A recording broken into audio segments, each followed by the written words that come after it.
सीधे शहजाद पूनावाला जी जवाब दीजिए। माफी मांगने का तो सवाल ही नहीं। चरण सिंह साहब साहब यही कहा ना आपने कि माफी मांगने का तो सवाल ही नहीं। साफ कर दिया, कांग्रेस का स्टैंड बिल्कुल साफ है कि राहुल गांधी माफी नहीं मांगेंगे। अब आगे क्या? देखिए, अब दीपक जी मुझे आने दीजिए, थोड़ा सा समय दीजिए, बस 20 सेकंड।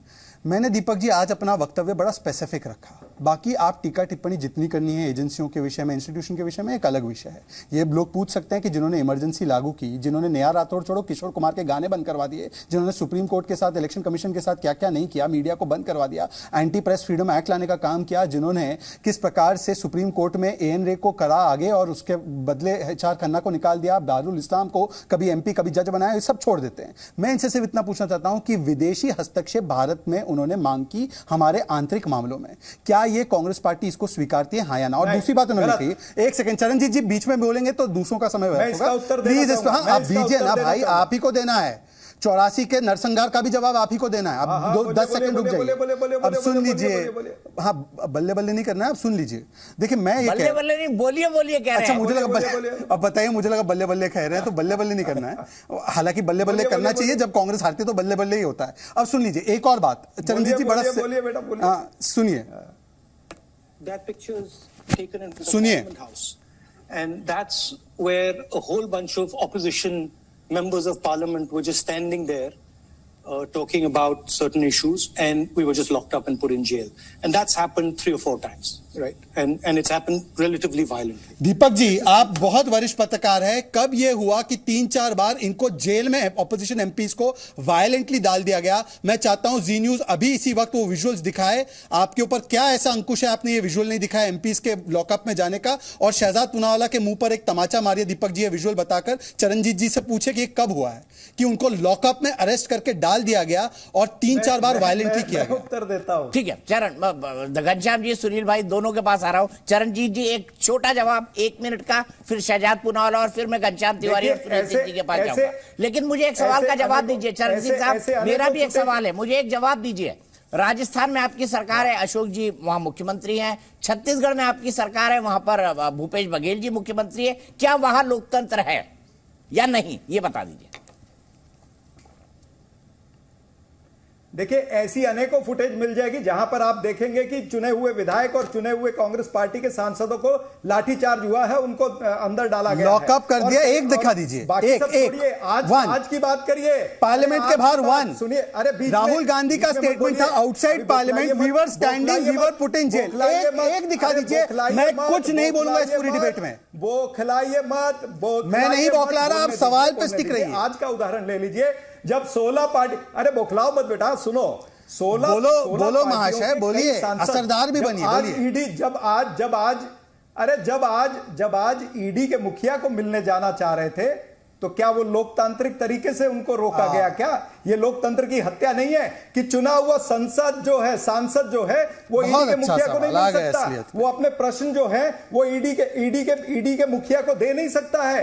ये लोकतंत्र की हत्या नहीं तो क्या है? चुना हुआ सांसद, उसको रोका जाता है और 200 सांसदों को रोकने के लिए 2000 पुलिस वहां पर आती है। ये खुलेआम एक अनडिक्लेयर्ड इमरजेंसी है। अब दीपक जी इसके ऊपर चलना चाहिए और देश देख रहा है। ठीक है शहजाद जी, उसके बाद मैं जाऊंगा बाकी दो लोग। ईडी की जो भी कार्रवाइयां हैं उसको कोर्ट एक तरह से स्थापित करता है। कि कविता को सुप्रीम कोर्ट ने राहत नहीं दी।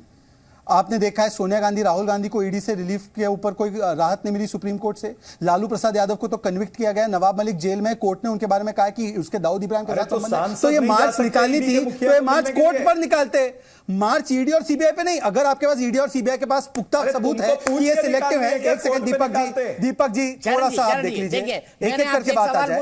अगर ईडी कई सवाल उठा दिए, अब आप सुन लीजिए ना शहजाद को। ईडी और सीबीआई के खिलाफ अगर इनके पास एक भी रत्ती भर का सबूत, भाई चरणजीत जी ये तरीका सही नहीं है। मैं जानता हूं कि आपको आपके मार्क कम हो जाएंगे, पर ऐसे मत कीजिए। देखिए ईडी, अरे भाई सुन रहा हूं, बोलो ना, क्यों विचलित मत हो। अच्छा बोलिए ना, वक्त ना बर्बाद करिए प्लीज शहजाद भाई। 9 वर्ष हो गए क्योंकि भ्रष्टाचार पर होता है कार्रवाई, तो ये आ जाते हैं सड़कों पर इनकी लड़ाई। अब मैं इनसे पूछना चाहता हूं कि 8.5-9 वर्ष में अगर ये विंडिक्टिव चल रहा था तो आम आदमी पार्टी पे कार्रवाई होती है तब वो कैसे ठीक होता है, और मुझ पर कार्रवाई हो तो वो गलत हो जाता है? अरे भाई, कुछ गुड करप्शन और बैड करप्शन है क्या? गुड टेरर और बैड टेरर की तरह है, या सेकुलर करप्शन और कम्युनल करप्शन है? भाई करप्शन किया है तो भरना पड़ेगा। कोर्ट आपको राहत नहीं देती। सत्येंद्र जैन 9 महीने से जेल में, विजय नायर 6 महीने से जेल में, सोनिया गांधी को सुप्रीम कोर्ट से कोई राहत नहीं केस पर, कोर्ट ने उसके ऊपर ट्रायल करने के लिए कहा था। उसके अलावा आरजेडी के जो मुखिया है लालू प्रसाद यादव, उनको कोर्ट ने 4 बार कन्विक्ट किया है, तो कोर्ट से हारे विक्टिमहुड कार्ड के सहारे को क्यों नहीं मिल सकते? बहुत अच्छा बात, अच्छा सवाल है आपका। ईडी के सांसद, ईडी के मुखिया बहुत अच्छा सवाल है, इसका जवाब मैं देता हूं। अपना पत्र क्यों नहीं दे सकते? बहुत अच्छा सवाल है, अपना निवेदन सवाल का जवाब दे सकते? ठीक है, आपने सवाल पूछा, जवाब ले लीजिए। मुखिया को क्यों नहीं दे सकते? जवाब ले लीजिए। आपने अपॉइंटमेंट ली, आप शक्ति प्रदर्शन करेंगे एजेंसी के ऑफिस में। नहीं, 500 लोग शक्ति प्रदर्शन करेंगे एजेंसी के ऑफिस में। मतलब आप इंटिमिडेट करना चाह रहे हैं, एजेंसी कार्रवाई बंद कर दे, आप इंटिमिडेट करना चाह रहे हैं। आप ईमेल से भी भेज सकते हैं आपकी शिकायत हो। आपको ईडी और सीबीआई क्या, आप कोर्ट चले जाइए और ईडी और सीबीआई को बताइए ना, फटकार लगाइए कि ये तो बहुत। मैं अब आगे बढ़ता हूं, मेरे पास बहुत मुद्दे हैं। मूल मुद्दे 200 सांसद अगर ईडी के ऑफिस में चले क्या राहुल ने देशद्रोह किया है, ये नेरेटिव कमजोर है ईडी आपकी। चरण जी, मैंने पूरा पर्याप्त तो समय दिया दोनों को। बिना ईडी की तौहीन कर रहे हैं कि ईडी कमजोर है, खुद तौहीन कर रहे हैं। बहुत टाइम है, आपको जो बोलना बोलिएगा, स्वतंत्र होकर बोलिएगा। लेकिन पहले घनश्याम तिवारी जी, क्या ये नैरेटिव आप चिपका पाएंगे लोकसभा चुनाव में कि अडानी के साथ मिलकर नरेंद्र मोदी ने भ्रष्टाचार किया है, या अडानी के प्रधानमंत्री है नरेंद्र मोदी, देश के नहीं? देखिए, देश में, नमस्कार आपको दीपक जी, दर्शकों को और को पैनलिस्ट को, देश में अतिथि देवो भव तो हमने सबने सुना है, लेकिन हिंदू राष्ट्र बनाने में जुटी भारतीय जनता पार्टी और आरएसएस के लिए आजकल अडानी देवो भव है।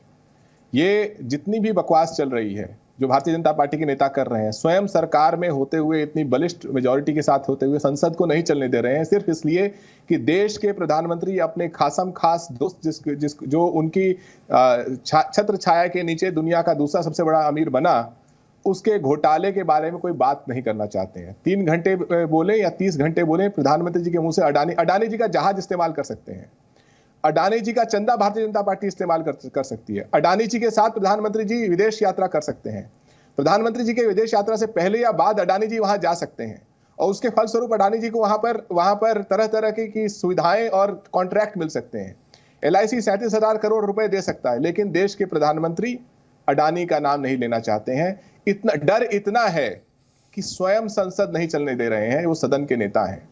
और ये जो चलने नहीं दे रहे हैं, आज का अखबार है, कहता है कि अडानी जी के साथ एक बाहरी कंपनी है एलारा, जो कि जिसने डिफेंस कॉन्ट्रैक्ट में उनकी साझेदारी की है।